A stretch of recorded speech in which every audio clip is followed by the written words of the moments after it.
Ndi nthawi yankani pano pa Zodiac ndipo muli ndine Christina Chiota. Poyamba mitu yake. Bungwe la Higher Education Students Loans and Grants Board lati likudikira chilolezo kuchoka ku nduna zachuma kuti liwonjezere ndalama za allowance za ophunzira. Boma lalimbikitsa alimi kuti alime mbewu zopirira kung'amba pamene pali chiopsezo cha nyengo ya El Nino chaka chino. ICT Association of Malawi yati kuyembekezera anthu 200 a mdziko lino ndi m'mayiko ena kutenga nawo mbali pa chionetsero cha zaluso la makono. Ndipo mzamasewero khoti lalamula famu kuti lilipire mphunzitsi wakale wa Flames Patrick Mabedi 53 million kwacha kamba komuchotsa ntchito zaka ziwiri zapitazo. Tsopano nazi nkhanizi mwatsatanetsatane. Bungwe lopereka ngongole kwa ophunzira ku University la Higher Education Students Loans and Grants Board lati likudikira chilolezo kuchoka ku nduna zachuma kuti liwonjezere ndalama za allowance zomwe limapereka kwa ophunzira. Mneneri wa bodi ya Messi Chijere wati akudziwa madandaulo omwe ophunzira akhala akupereka okudza kukwera mtengo wa zinthu zomwe sizikugwirizana ndi ndalama za allowance zomwe amalandira zomwe zikukhudza ophunzira ambiri. Achijere anena izi pa msonkhano wa atolankhani ku Lilongwe pomwe bungweli limalengeza za kutsegulidwa kwa nthawi yolandira pempho la ngongole mu ndondomeko ya zachuma ya 2026-2027. Imon Piringu walemba ripoti ili.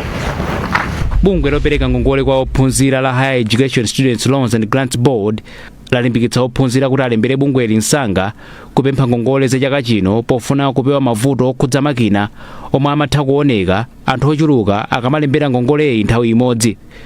Ogwirizira udindo wa mkulu wa bungweli a Patrick Mphepo wavomereza kuti panali kuchedwa kutsegula kwa nthawi yoyeranitsa kalata za pempho za ngongolezi ponena kuti izi zachitika kamba kuti amaonjezera njira zina zolimbikitsa kuti ngongoleyi izithandiza anthu okhawo oyenera kulandira. Polankhula pa msonkhano wa atolankhani ku Lilongwe lachiwiri, mneneri wa bodi ya bungweli a Messi Chijere wati akudziwa madandaulo a ophunzira omwe akupempha kuti ndalama za allowance azonjezere kuchoka pa 560,000 kwacha pa chaka kwa ophunzira aliyense kuti zigwirizane ndi mavuto omwe ophunzirawa amakumana nawo pachuma. Pempho limene linaperekedwa ku treasury komwe kumachokera ndalama zomwe zimaperekedwa kwa ophunzirawa kuti ndalama ikwezedwe, ndipo pakali pano tikudikira yankho kuchokera kumeneko, ndipo tilinako chikhulupiriro kuti ndalama ikwezedwadi. Katswiri za maphunziro a Wesley Mwambakulu wati kuonjezera ndalama za allowance zithandiza kuchepetsa mavuto a zachuma omwe ophunzira amakumana nawo pa nthawi ya maphunziro awo. Mwenzi akudakoza kutudero kuti cholengana kuti ophunzirawo asamakale ndi mavuto kapena kuti asamakumane ndi zotsamwisa zimene zikozopangisa sonena kuti alephere kumalizisa chaka cha maphunziro chifukwa kuti asathandizo la ndalama. Bungwe lopereka ngongole kwa ophunzirali latsindika kuti lizichita kafukufuku ozama kwa aliyense amene apemphe ngongole mwezi umodzi omwe latsegulawo pofuna kuonetsetsa kuti opindula akhale oyenera. M'malo mwa Zodiac kuno ku Lilongwe, ndine Imon Piringu. Boma lalimbikitsa alimi kuti alime mbewu zopirira kung'amba pamene pali chiopsezo cha ng'amba mnyengo ya El Nino chaka chino. Polankhula pamwambo otsegulira zokolola za ntchito yobwezeretsa chonde mu nthaka ya Sovereign Services Limited yomwe ikukumba mgodi wa Ruta kukatsiya mu mzinda wa Lilongwe, nduna ya zaulimi a Rosa Mbirizi yati njira zaulimi zachikale zikusokoneza ntchito zaulimi. Mkulu wa bungwe la Sovereign Services mdziko lino a Maxwell Kazako wati njira zaulimi zamakono zathandiza kuti kampani ikolole matumba pafupifupi 600 achimanga kuchokera pa mahekitala 6.4. Zambiri mu ripoti ili limene alemba Sarah Tembo.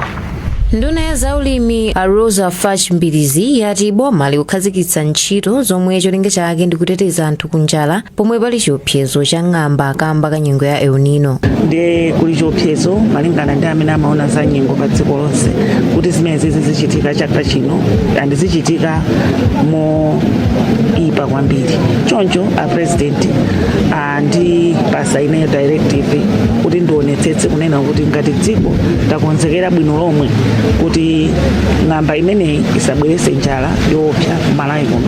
Mkulu wa kampani ya Sovereign Services Limited mdziko muno wa Maxwell Kazako wati kampani ikhala ikuchita ntchito za migodi, kukonza nthaka komanso ulimi wa malonda ndi madera ozungulira malo omwe uzakhala mgodi wawo pofuna kuti nawo azipindula. Ngakhale tinabwerera mining komano anthu amene tikugwira nawo ntchito ali ndi chosowa chomwe ife tinaona ndi chakudya.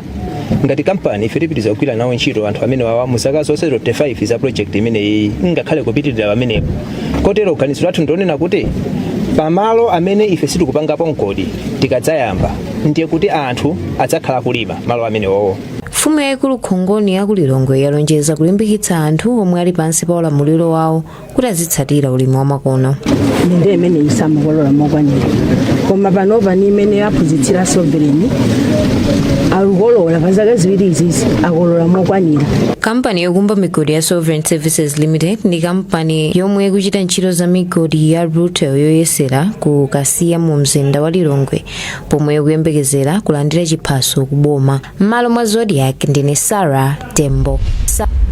Munkhaniza ku nyumba ya malamulo, ofesi ya mtetezi wa anthu ombudsman yati yapeza kuti 40% yokha ya maunduna ndi nthambi za boma ndi zomwe zinatsatira zigamulo zake mchaka cha zachuma chapitachi. Mtetezi wa anthu a Grace Malera walankhula izi lachiwiri pamene pamodzi ndi akuluakulu ena ofesi yake anaonekera ku komiti ya nyumba ya malamulo yolondoloza ndi kuvomereza dindo mboma. Malinga ndi Malera mwa zigamulo 22 zomwe ofesi yawo inapereka, zisanu ndi zinayi zokha ndi zomwe zinatsatiridwa mokwanira ndi maunduna ndi nthambi za boma, ndipo achenjeza kuti izi sizikupereka chithunzithunzi chabwino. Chisomo Chingwalo ali ndi ripoti. Mtetezi wa anthu ombudsman a Grace Malera wati ngakhale kafukufuku akuonetsa kuti pali kusintha pakugwiritsa ntchito zigamulo zomwe ofesi yake imapereka, koma chiwerengero cha maunduna, mabungwe ndi nthambi za boma zomwe sizikutsatira izi chidakali chokwera. Amalera kumabe ati mu chaka cha zachuma chomwe chafika kumapeto mwezi wa March, maunduna, nthambi ndi mabungwe ya bomawa aonetsa chidwi chotsatira zigamulozi. Komabe pali zina zimene tinalephera fo choti ndalama yomwe timayenera kukhala nayo inali yochepa. Monga ngati pamene tikulowa chaka chino pali deficit ya pafupifupi 300 million yongotengera ku RT, ndalama imene imapita ku ntchito ya tuma operations. Ndiye kupempha kwathu kwa ku committee kunali kunena kuti mwina kamazabwera mid-term review zimenezo azatithandize. Mawu ake wachiwiri kwa wapampando wa komiti ya nyumba ya malamulo yowunikira za adindo omwe boma lawalemba ntchito a Joshua Malango wati nyumba ya malamulo ithandizira ofesi pakuonetsetsa kuti maunduna, nthambi ndi mabungwe ya boma akulemekeza zigamulo zake. Tiwathandiza kuti titanenso nduna wa zachuma timve kuti nkhani ya zachuma zikutani kuti ofesi imeneyi azitha kuipatsa thandizo la zachuma moyenerera mu nthawi yache kuti apitirize kugwira ntchito yawo yoyenerera ngati ofesi yopepa dindo la anthu. Ripoti lomwe ofesi ya mtetezi wa anthu yapereka ku komiti ya nyumba ya malamulo likuonetsa kuti nthambi ya zankhalango ndi yomwe ikutsalira kwambiri pakutsatira zigamulo za ofesi. Unduna wa zamaphunziro nawo ukukumana ndi mavuto pamene unduna wa zaumoyo ukuchita bwino ngakhale pang'ono ponse nawo uli ndi zofowoka maka pa zigamulo za mbuyo zomwe sunakwaniritse mwa zina. M'malo mwa Zodiac ndine Chisomo Chingwalu. Ndipo mabungwe omwe si aboma komanso aphungu a nyumba ya malamulo akupitirira kuyikira kumbuyo ganizo loti anthu ena opeza thandizo la zaumoyo mzipatala za boma ayambe kulipira pamenenso akuti lamulo lokhudza thandizo la zaumoyo likuyenera kuunikidwanso. Mkulu wa bungwe la Malawi Health Equity Network Mehina Jojobe wati lamulo ndi lakale ndipo likulephera kuthana ndi mavuto atsopano a zaumoyo monga miliri. Iwo amayankhula izi ku nyumba ya malamulo pa zokambirana ndi komiti ya nyumba ya malamulo na zaumoyo. Bungwe la Drug Fight Malawi lapempha nyumba zofalitsa ndi kutsindikiza nkhani kuti zithandize kusintha kaganizidwe ka anthu pakuyipa kwa mchitidwe osuta fodya pa umoyo wa munthu. Poyankhula pa maphunziro a atolankhani omwe anachitika lachiwiri ku Lilongwe, mkulu wa bungwe leya Nelson Zakeyo wati dziko lino likufunika ndondomeko zapadera zotetezera anthu ku mavuto omwe fodya amabweretsa pa moyo wawo. azakeyo ali mwachitsanzo anthu 5,400 kapena 5,500 amamwalira pa chaka, omwe 4,400 mwa iwo amamwalira ndi mavuto omwe amadza kamba kusula fodya. Azakeyo akufotokoza. Ntchito yathu ife ngati CSOs ngati mabungwe amene saboma ni ugwira limodzi ntchito ndi boma kuthandizira boma kuti zimene akufuna zokhumba za boma zikwaniritsidwe. Ndiye popeza aboma anasayinira mgwirizano umenewu wa mayiko onse a dziko lapansi umene wofunitsitsa kuti anthu pamene mwina akulima fodya, anthu amene akuchita malonda a fodya, koma anthu atetezedwe ku mavuto amene amadza chifukwa chogwiritsa ntchito fodya.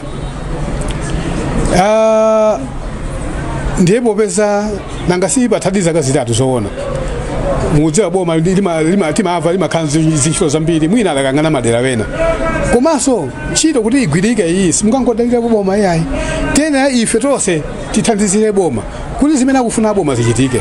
Nchifukwa ife ngati Drug Fight Malawi tikukhumbitsitsa kuti tigwire ntchito ndi aboma kuti zimene anafuna povomereza mgwirizano umenewu wa dziko lonse lapansi kuti anthu atetezedwe mdziko makamaka posula fodya utheke ndithu. Mukuonera nkhani pano pa Zodiac ndipo muli ndine Christina Chiota. Tipitirira ndi nkhanizi posachedwapa.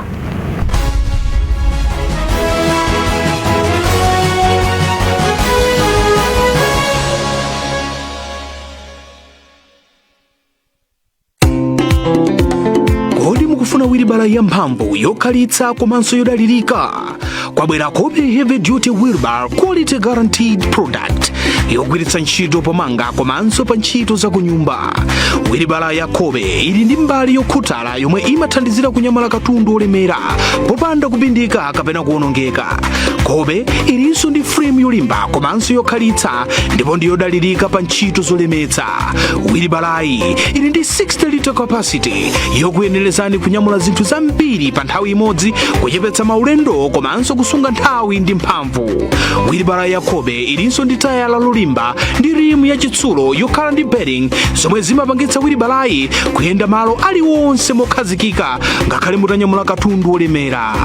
Kobe Heavy Duty Wheelbarrow yamphamvu komanso yodalirika pa ntchito zonse. Wilibala ya Kobe ikupezeka ma hardware stores odalirika muno Malawi.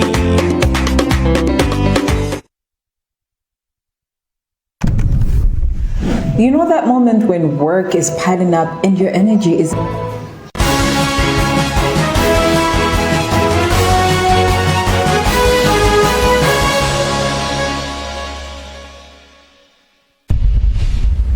takulandiraninso tionenso mitu yake tisanapitirire.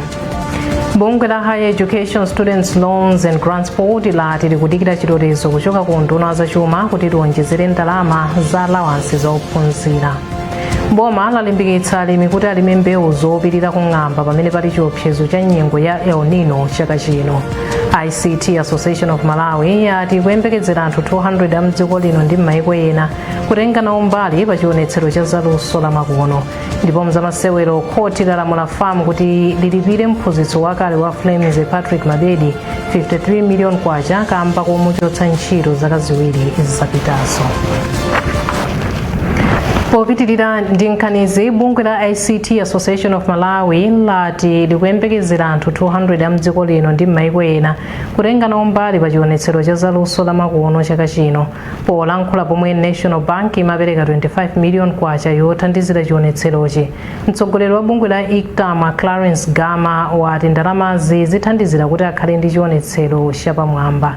Chionetserochi chikuyembekezeka kuchitika kuyambira pa 4 mpaka pa 5 mwezi wa mawa ku Lilongwe.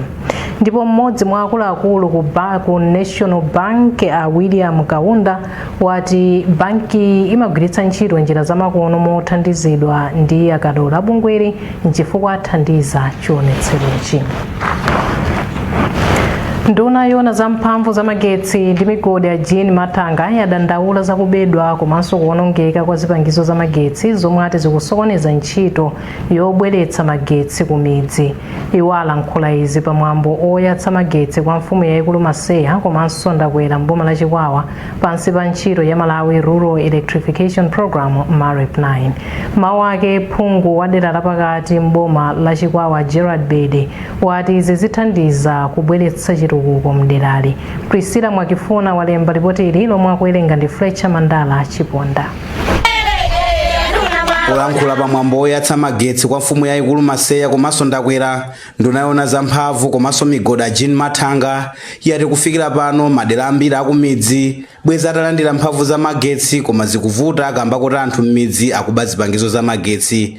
Amatanga ati ndikofunika kuti anthu okhala kwa Ndakwera komanso Maseya ndi ena onse atengepo dindo osamalira zipangizo za magetsi kuti madera awo atukuke. Ndiyeno nkhati ngati imene iyi yakhaye kumudutsa kwambiri ifeye kunduna kwathu. Kuna kuti momwe tizipita kutsogolo chifukwa pakati pano pati mayendera mafezi ti mu phase 9. Momwe tithade ndi phase 9 tipite mu phase 10 tubwabwereranso kukakonzanso zija tinakonza kale zija. Ndiye lero tsiku la lero ndani tsiku labwino kwambiri ifati mafuna kuti no tsimikizire anthu kuti ifeyo ndife wokonzeka kwambiri kuti tatumikire anthu tapatse magetsi. Cholinga chakuti athe kumakhala ndi zitukuko zosiyana m'madera mwawo zosiyana-siyana. Ndipo mmawu ake phungu wa dera lapakati boma la Chikwawa Gerard Bede wayamikira boma kamba kobweretsa chitukukochi. Wanga kuja tinapempha anthu kuti ateteze katundu amene lero talandira wa magesi kuti tisawononge tigwiritse ntchito imene imene magesi wabwerera. Komanso tikuyena lero kukhala kukondwa kwambiri kuti magesi amenewo akhala kuchokera mchaka cha 2020 kufika panopo lero anthu akugwiritsa ntchito magesi. Lero anthu amba mabizinesi osiyana-siyana moyo wawo usintha. Anthu ochuluka pa msika wa Mbande komanso Mandrade mbomali ndi omwe apindule ndi chitukuko cha magetsichi. Tsopano tione nkhani za masewero.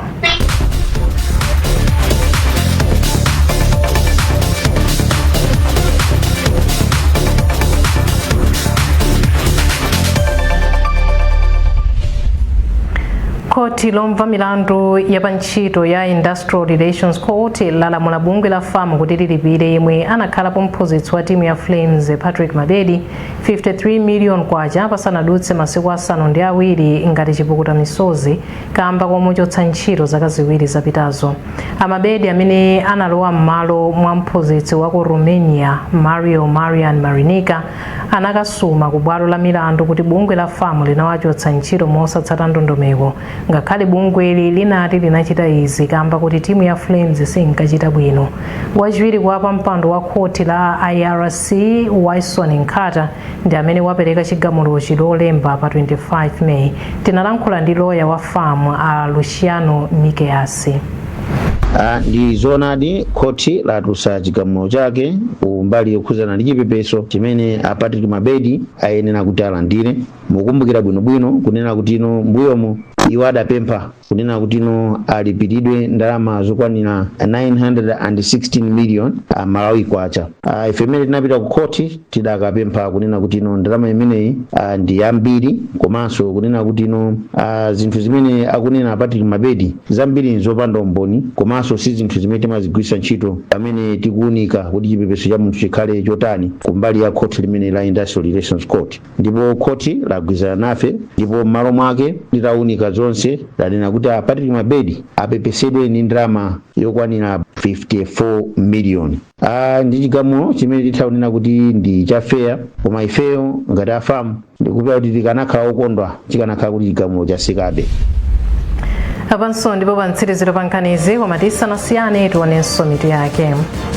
Bungwe la Higher Education Students Loans and Grants Board lati likudikira chilolezo kuchoka ku nduna zachuma kuti liwonjezere ndalama za alawansi za ophunzira. Boma lalimbikitsa alimi kuti alime mbewu zopirira kung'amba pamene pali chiopsezo cha nyengo ya El Nino chaka chino. ICT Association of Malawi yati kuyembekezera anthu 200 amdziko lino ndi maiko ena kutenga nawo mbali pa chionetsero cha zaluso la makono. Ndipo mzamasewero khoti lalamula famu kuti ilipire mphunzitsi wakale wa Flames Patrick Mabedi 53 million kwacha kamba komuchotsa ntchito zaka ziwiri zapitazo.